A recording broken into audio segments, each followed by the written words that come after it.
যারা বছরের 365 দিন নামাজ পড়ছে, যারা প্রতিদিন কোরআন তেলাওয়াত করছে, যারা প্রতি মাসে আইয়ামে বীজে হিসাব করে রোজা রাখছে, যারা জিক্র আজকারের আমল করছে, যারা সাদাকা খায়রাত করছে, ভালো কাজে অংশগ্রহণ করছে, যাদের সময় যে কাজে কাটছে, তাদের মরণটা ওই কাজের ভিতরে হয়ে যাবে। আর যদি গুনাহ করে কেউ, তাহলে গুনাহের উপরে মরণ হয়ে যাবে। গুনাহ পাপাচারের উপরে মরণ হইলে সমস্যা আছে। এরকমই পাওয়া যায়, যার মেহনত যেমন হয় তার মরণ তেমন হয়। শামসুদ্দিন জাহাবী রহমাতুল্লাহ আলাইহি সারা জন্ম হাদিসের চর্চা করেছেন, মরার আগে হাদিস পড়ে মরে গেছেন। শামসুদ্দিন জাহাবী এত বড় মুহাদ্দিস ছিলেন, ওনাকে বলা হয় হাইয়াতুল ওয়াদি, হাদিস শাস্ত্রের আজদাহা। জঙ্গলে এমন কিছু আজদাহা সাপ আছে, যে সাপগুলা হয় জঙ্গলের সর্দার। এই সর্দার আজদাহার মাথার উপরে মুক্তা থাকে। এই সাপগুলা মাথা উঠাইলে জঙ্গলের সব সাপ মাথা নত করে আলে। ইলমের রাজ্যে, হাদিসের রাজ্যে, তাফসীরের রাজ্যে কিছু আজদাহা আছে, যারা মাথা তুললে সব মুহাদ্দিস মাথা নত করে ফেলে। ওই রকম একজন মুহাদ্দিস হলেন শামসুদ্দিন জাহাবী রহমাতুল্লাহ আলাইহি। শামসুদ্দিন জাহাবী রহমাতুল্লাহ আলাইহি এত জহিন ছিলেন, লাখ লাখ হাদিস তো মুখস্থ ছিলই। 6 লক্ষ মুহাদ্দিসের সাওয়ানিহ ওনার মুখস্থ ছিল। হয়রান পেরেশান হইতে হয় আসমাউর রিজালের কিতাব পড়লেও না। ওনাদের বর্ণনা, কোন মুহাদ্দিসের জন্ম কবে, আজব কিতাব লিখছেন উনি।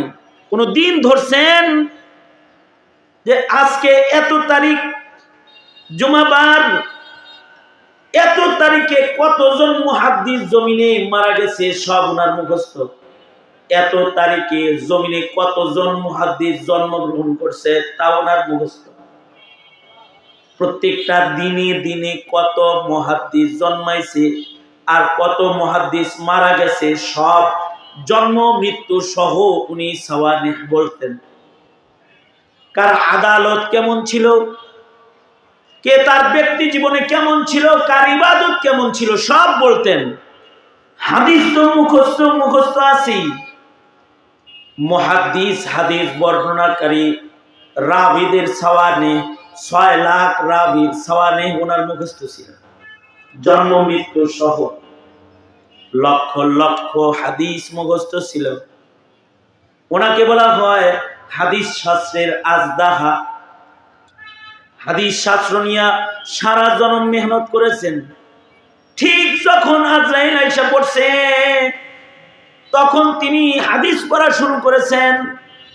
আন আবি হুরায়রা قال قال رسول الله صلى الله عليه وسلم من مات وهو يعلم لا اله الا الله। হাদিসও পড়ছে, সনদ সহ হাদিস পড়ছে, আর সাথে সাথে আজরাইল রূহ বাইর করে লয়ে গেছে। জীবনে মেহনত যেমন করছে, মরণটা ঠিক হাদিস পড়তে পড়তে হয়েছে। আমাদের বাংলাদেশের আলেমদের মরণও বড় চমৎকার।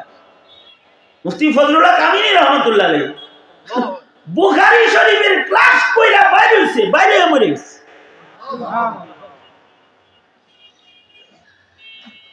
যে যেমন মেহনত করে আল্লাহ তাআলা তার মরণ ওইরকম দিয়ে দেয়।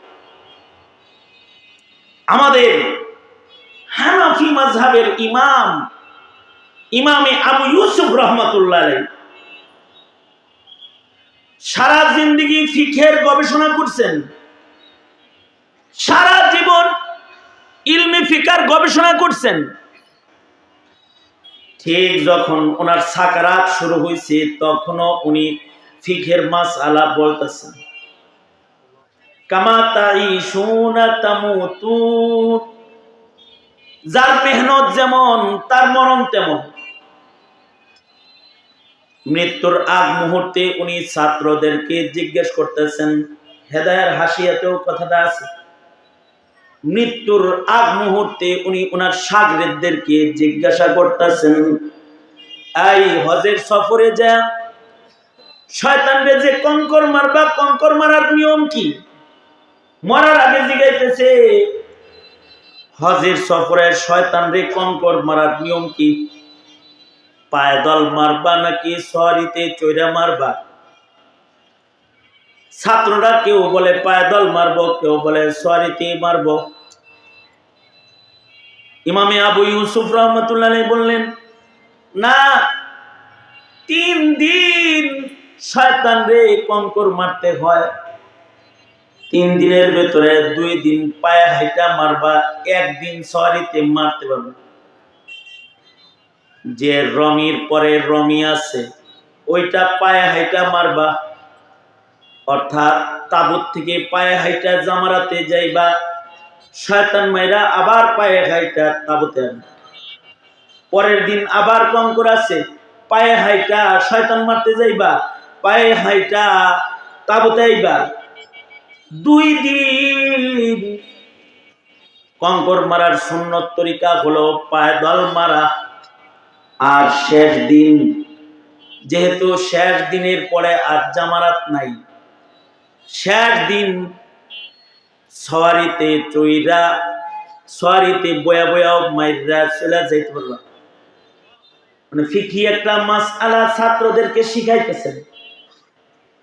একদিকে মাসআলা শিখানো শেষ, আর একদিক দিয়ে ওনার রূহ বের হয়ে গেছে। আনোয়ার শাহ কাশ্মীরি রহমাতুল্লাহ আলাইহি বলেন, মৃত্যুর আগ দিয়া উনি ছাত্রদেরকে মাসআলা পড়াইতেছেন। সারা জীবন মাসআলা হালাল হারাম জায়েজ না জায়েজ পড়াইছে, মরার আগ দাও সমাধান একটা দিয়া যাইতেছে। কারণ একটা ফিকহি সমাধানের মূল্য, একটা ফিকহি সমাধানের মূল্য আল্লাহর কাছে 1000 রাকাত নফল নামাজের চেয়ে বেশি দামি। সুবহানাল্লাহ বলে।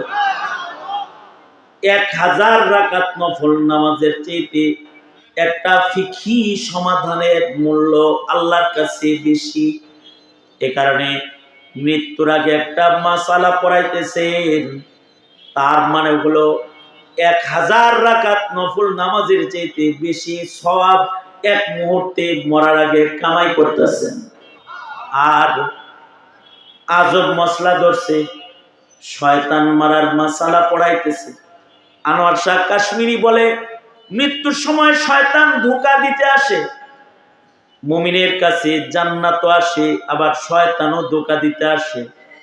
মরার সময় শয়তান যখন ধোঁকা দিতে আইছে, শয়তান মারার মাসআলা পড়ায়া শয়তানকে বুঝাইতেছে, আমি কিন্তু ইসমাইলের সন্তান, কাছে দাঁড়ে আসিস না, মারা কিন্তু জানি, নিজে জানি। আমার ছাত্রদেরকে শয়তান মারা মরার আগে আমি শিখাইতেছি, সাবধান, আমার কাছে আমায় কৃষ্ণা।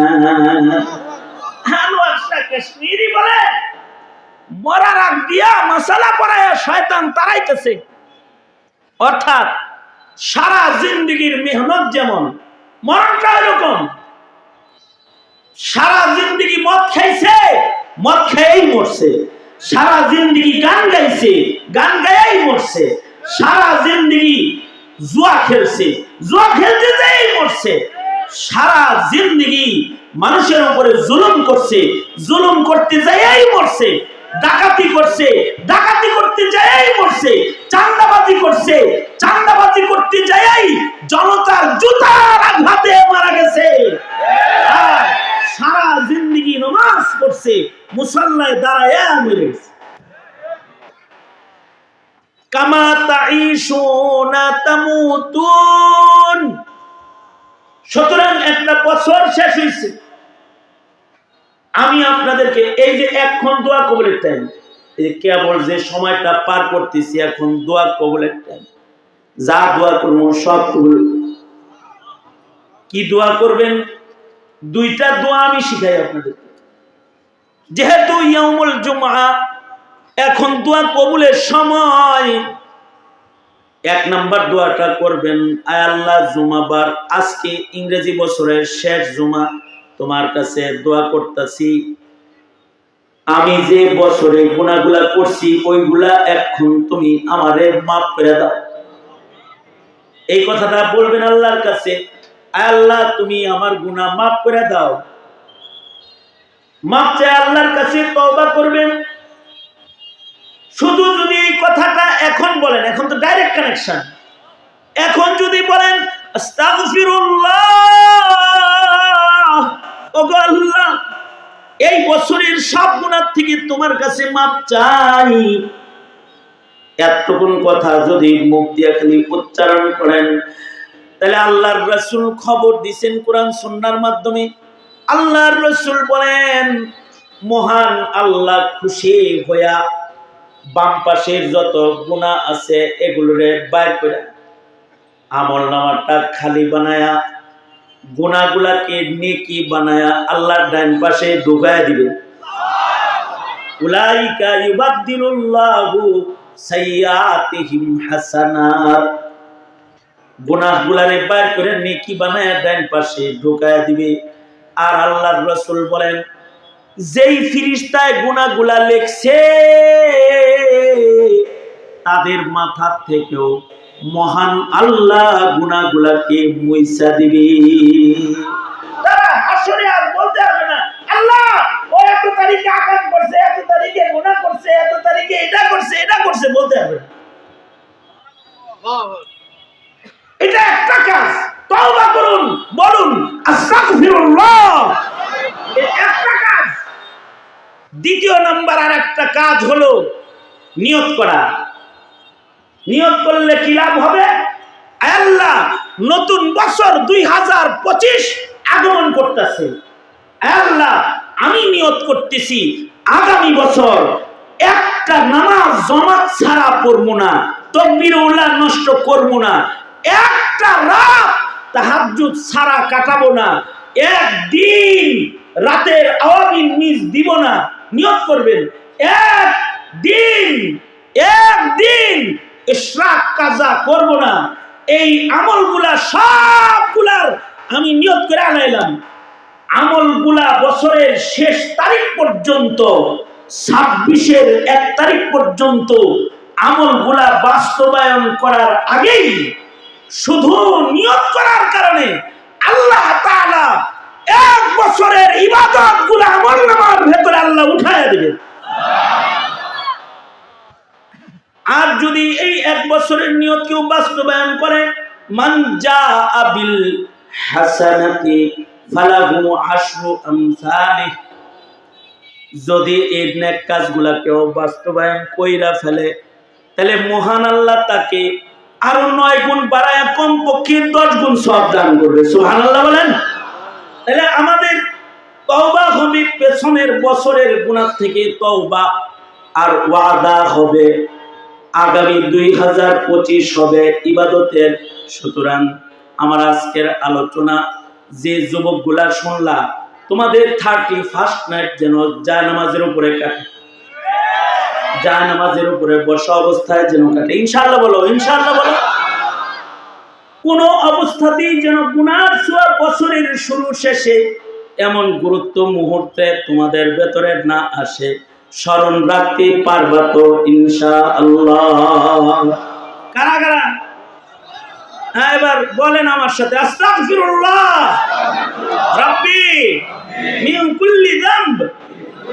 আল্লাহ বছরের শেষ জুমাবারে সারা বছরের গুনাহ থেকে তোমার কাছে মাপ চাই। চিল্লায় বলেন মাপ চাই, আরো জোরে বলেন মাপ চাই, জোরে বলেন আস্তাগফিরুল্লাহ। মাপ চাই, মাপ চাই, আল্লাহ মাপ চাই, মাফ করে দাও। আর একটা হলো আল্লাহ ওয়াদা করিতেছি 2026 পর্যন্ত পুরা বছর জামাতের নামাজ করব, তাকবীরুল্লাহর হিফাজত করব, ইশরাক আওয়াবিন নওয়াফিল যত বন্দি আছে হিফাজত করব। চিল্লায়া করে ইনশাআল্লাহ। আল্লাহ তুমি আমাদেরকে কবুল মঞ্জুর করো, সারা বছর ইবাদত করার তৌফিক দান করো। জোরে বলেন আমিন। নিয়ত করলাম ইবাদতের, মনে থাকবে তো ইনশাআল্লাহ? জোরে বলেন মনে থাকবে তো ইনশাআল্লাহ? সরকার বাজেট করবে চুরি, আর আপনি আগামী বছরের বাজেট করবেন হালাল কামাই। ঠিক আস্তে করে বললেন কেন? জোরে আওয়াজ করে বলেন। আগামী 25 সালের বাজেট হবে চুরি চামারি, আপনি বাজেট করবেন ইবাদতের ইনশাআল্লাহ। বলে আল্লাহ কবুল মঞ্জুর করেন। এইটা হলো একটি বছরের শেষ আর আরেকটি বছরের শুরুর আমাদের গুরুত্বপূর্ণ কাজ। একদিকে হবে তওবা, আরেকদিকে হবে নেকি।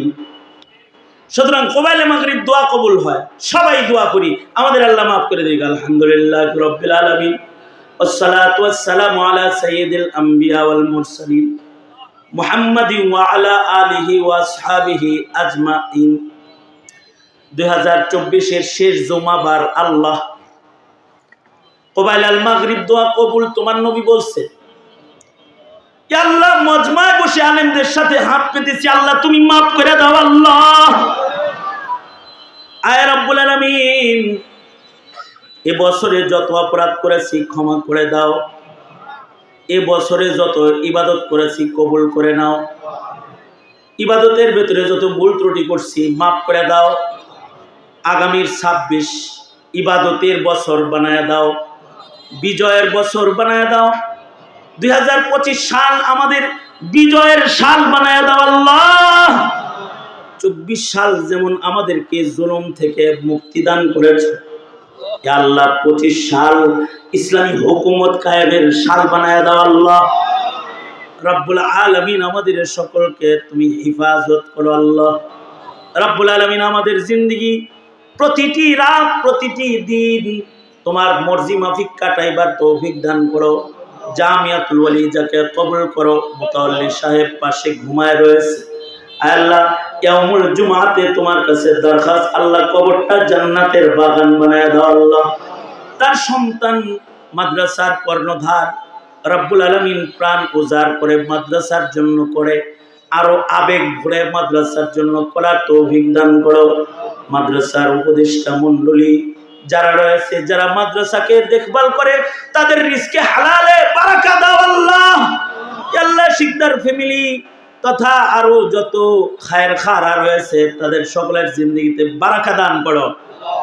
2টা মাদ্রাসার নারী ও পুরুষের আল্লাহ এটাকে কবুল আর মঞ্জুর করো। সকল হাজত খাজানায়ে গায়েব থেকে পূরণ করে দাও। মোহতারাম সাহেব হুজুরকে নেক হায়াত লম্বা করো আল্লাহ। যত কল্যাণ মঙ্গল দাও, অকল্যাণ হতে ধরে ধরে বাঁচাও। সুবহানা রাব্বিকা রাব্বিল ইজ্জাতি আম্মা ইয়াসিফুন ওয়া সালামুন আলাল মুরসালিন ওয়ালহামদুলিল্লাহি রাব্বিল আলামিন। আসসালামু আলাইকুম ওয়া রাহমাতুল্লাহি ওয়া বারাকাতুহু।